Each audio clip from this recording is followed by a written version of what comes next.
Senator Van Hollen. Senator Lee. Thank you very much, Mr. Chairman. Thanks to each of you for your willingness to serve. Mr. Bozell, let's start with you. One of the many challenges we face on the world stage today involves critical minerals, critical materials from all over the place. And some of this relates to mining, some of it relates to processing. But we've got a large geopolitical adversary, China, that has tried to establish its own form of hegemony. We're at a corporate player operating within the United States as such. It would be in violation of all kinds of antitrust laws with both civil and criminal ramifications. It's a little bit different when that's a foreign sovereign nation.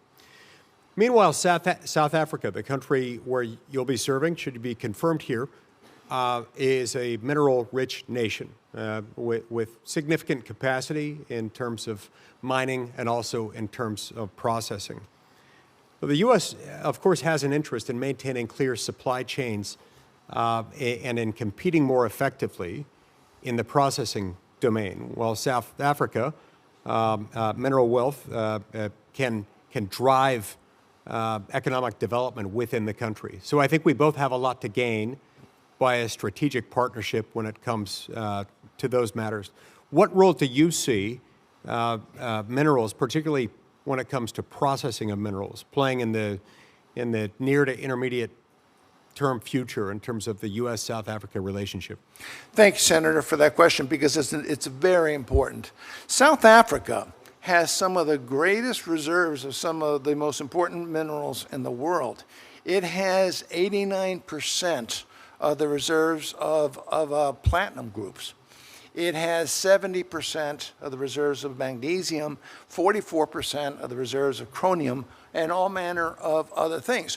What has been happening is that China has been using unfair business practices to make deals with the South Africans to take their raw minerals, send them to China, refine them, and increase their value dramatically and increase the control that China has on these critical reserves that the United States needs.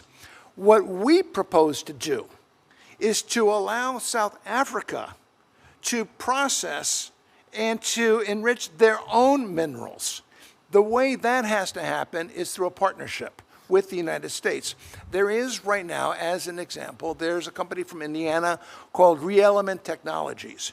It's working with a South African company, Navarra, I believe it's called, with a $100 million investment in a plant that will do just that. Now, what happens at the end of the day? At the end of the day, both sides are winners because we get a great investment and great investments, and then the South Africans get to have the refined minerals that they can sell at a much higher price. There are challenges, however, in this, and they have to be addressed. The electrical grid in South Africa is a huge problem. Eskom it's been a combination of poor management, infrastructure collapsing, and corruption and theft. That system, they're now doing what's called load shedding, I think it's called, where it's rolling blackouts or brownouts in the country. It's very difficult for an American company to think, I want to bring a lot of assets and invest if I can't turn the lights on. So that has to be addressed. Right. Processing is certainly an energy-intensive endeavor and can't be done if you're constantly losing power.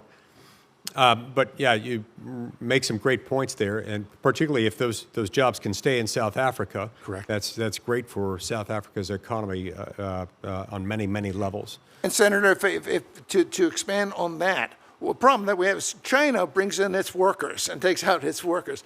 The United States hires South Africans, and that's why with 250,000 South Africans are now employed because of American businesses.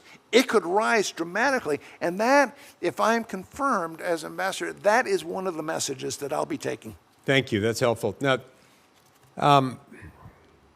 as you know, South Africa, on a different note, is leading the case in the International Court of Justice against Israel for genocide, and also making the case publicly on many occasions that what happens in Israel is akin to apartheid. Now, this carries special significance given that it's South Africa and South Africa's own experience with that.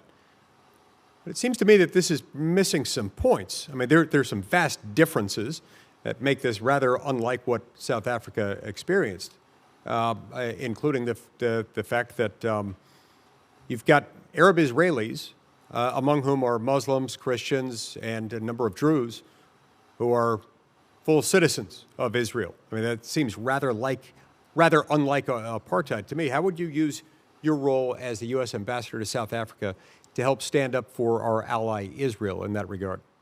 Senator, thank you for that. It's important.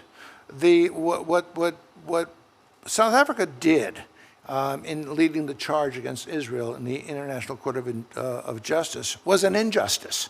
It's going to be a top priority because the president has made it a top priority, and the president has told me it's a top priority to do something about that, to get South Africa, not just on that issue, but there are other issues. For example, just recently, South Africa engaged in naval exercises with Iran, the archenemy of Israel. That was completely unnecessary to do unless South Africa is making a decision to go in a very, very dangerous direction. If confirmed, I will be taking the president's message to them that we find it intolerable that they would work against American national interests.